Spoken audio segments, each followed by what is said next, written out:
দোস্ত এরকম করতেছিস কেন? আমি তো তোর বন্ধু নাকি? প্লিজ হেল্প মি দোস্ত। আমি কি করবো আমাকে বল না প্লিজ। তুই কি করবি আমি কি জানি? এটা কে লাগালো? অফিস থেকে লাগাইছে স্যার। নামা ওটা নামা। আপনারা সবাই অফিসে গিয়ে যোগাযোগ করেন স্যার। ইটস ওকে বাবা, চলেন আমরা অফিসে গিয়ে কথা বলি। চলো।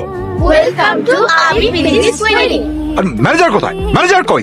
স্যার আমি ম্যানেজার স্যার। কি হচ্ছে কি সব? স্যার সবকিছু তো প্ল্যান অনুযায়ী হচ্ছে, ম্যাডাম নিজে প্ল্যান করে দিয়ে গেছেন সবকিছু। আমি তো ফোন করে আপনাকে বুকিং চেঞ্জ করতে স্যার বলেছি। আমরা চেঞ্জ করেছিলাম, সকালে ম্যাডামের ফিয়ান্সি এসে বললেন ওটা মিস আন্ডারস্ট্যান্ডিং ছিল, সবকিছু আগের মতোই হবে। কি আমি? না মানে আবির সাহেব, ওই যে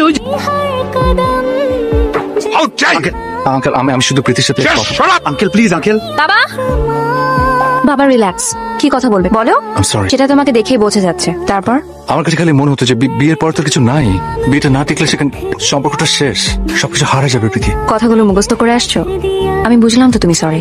ইটস ওকে। আর কিছু বলবে?